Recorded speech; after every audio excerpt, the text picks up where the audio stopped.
Salut à tous, très content de vous retrouver dans cette nouvelle vidéo pour parler d'une statue. Alors aujourd'hui, on va parler de Spider-Man Future Fondation, ou la Fondation du Futur en français, c'est pas très compliqué la traduction. Qu'est-ce que c'est que Spider-Man Future Fondation? Eh bien c'est un Spider-Man avec un costume blanc. Il fait partie de l'équipe des 4 Fantastiques après la mort de Johnny Storm.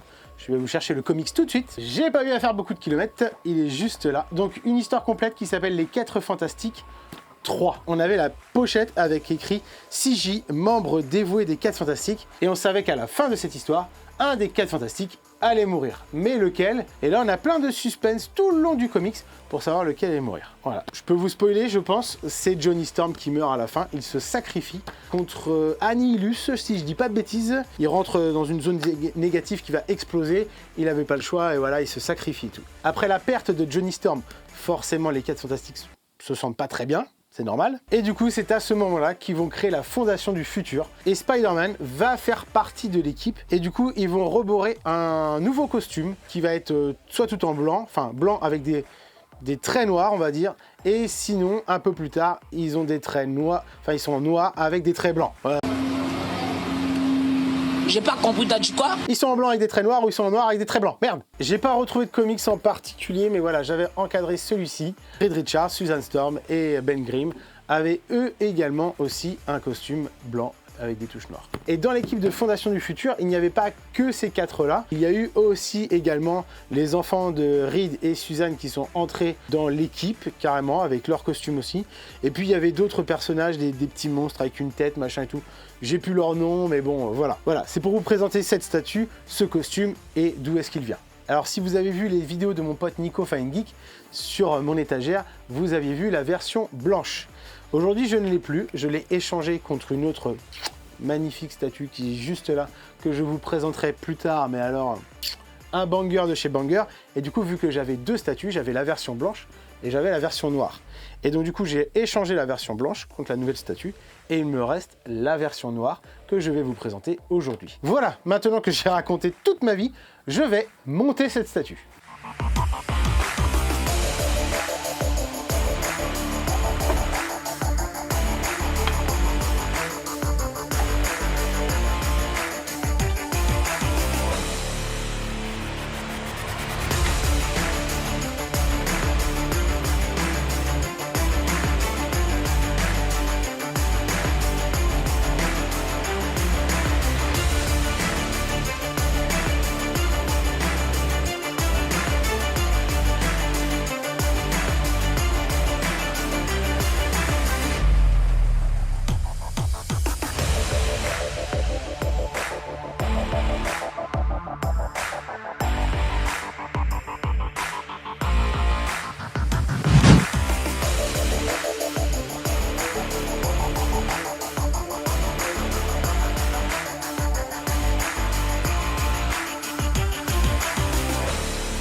Et voilà, ce magnifique Spider-Man Future Fondation. Alors forcément, dans la série comics, le costume que l'on a le plus vu, c'était le costume blanc. J'aime beaucoup plus la version noire.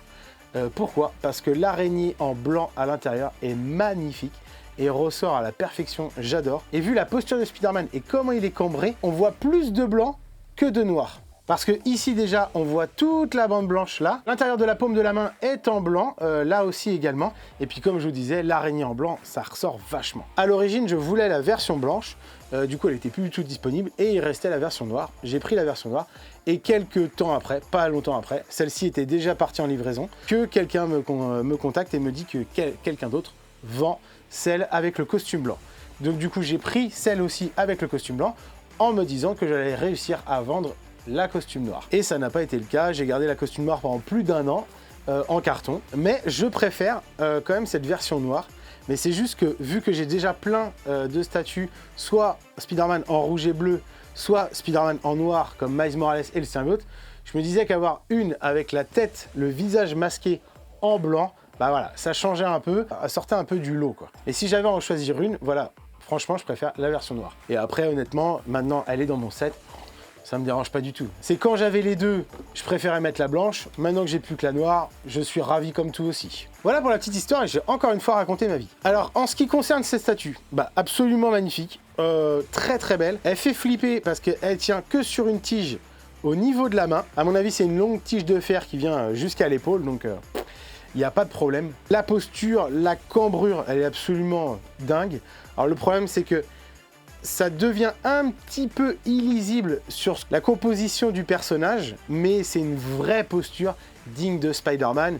Et franchement, rien que pour ça, on peut applaudir. Énormément de détails sur ce costume. On a plein de nids d'abeilles partout sur le costume.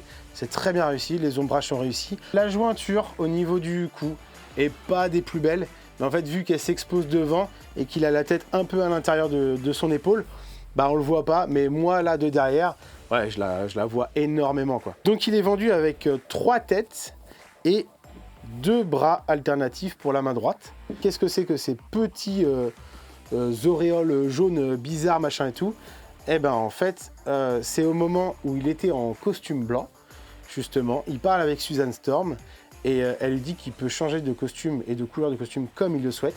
Et du coup, d'un coup, il se transforme et il se change en costume noir. Et après, il se remet en costume blanc. On voit ces petits anneaux quadrillés pour lui faire changer de costume.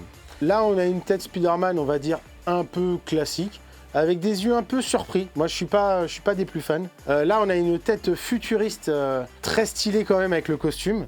Moi, je trouve que, ouais, ça matche bien. Pour moi, la meilleure tête, ça reste celle-ci, avec le nid d'abeille sur le masque. Des yeux un petit peu à la Gabriele Dell'Otto. Très plissé et tout, un peu vénère. Là, on a un bête de Spider-Man Future Foundation. Sur la base, vous retrouvez le logo de la Future Foundation. Vous retrouvez un morceau du logo des 4 Fantastiques. Ça doit être une des machines de Reed Richards. La peinture est très bien réussie, métallisé parfait. On a du chromé là qui fait comme si la turbine était chaude à l'intérieur.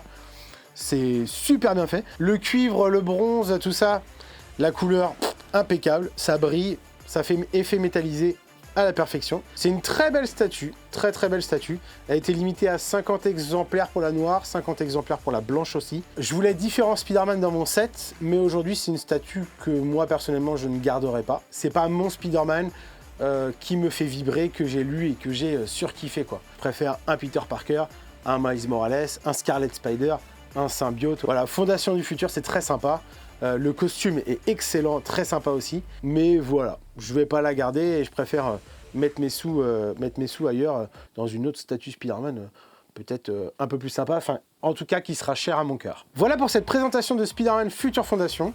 J'espère que ça vous aura plu. C'est pas non plus un banger de ouf, mais elle a le mérite d'exister. Et le point le plus fort, clairement, c'est la posture carambolesque de Spider-Man. La statue a été designée par l'artiste Steven Trujillo, si je dis pas de bêtises. Le groupe de custom, c'est Darkside Studio. C'est eux également qui ont fait ma Scarlet Spider, que vous verrez très prochainement en vidéo aussi. Et celle-là, par contre, pour le coup, voilà, ça c'est un gros coup de cœur. Le Scarlet Spider, c'est les années 90, c'est nos premières lectures. Forcément, ça touche beaucoup de monde. Future Foundation, forcément, un peu moins. Voilà, en tout cas, ça avait le mérite d'être présenté sur la chaîne. J'espère que ça vous aura plu. Dites-moi ce que vous en pensez dans les commentaires. Est-ce que vous, c'est une statue que vous auriez pris? Est-ce que c'est une statue que vous avez déjà dans votre collection? Je sais qu'il y en a beaucoup qui l'ont quand même, parce qu'il y a eu quand même 100 exemplaires en tout de cette Future Foundation, plus des artistes proof à mon avis, et des kits, et tout est vendu, donc c'est qu'elle plaît énormément. Mais comme je vous ai dit, à mon avis, c'est plus pour la posture, pour le costume, plus que pour son intérêt dans les comics. Voilà, je vous dis à la prochaine pour une nouvelle vidéo. Portez-vous bien et on se retrouve très bientôt. Ciao!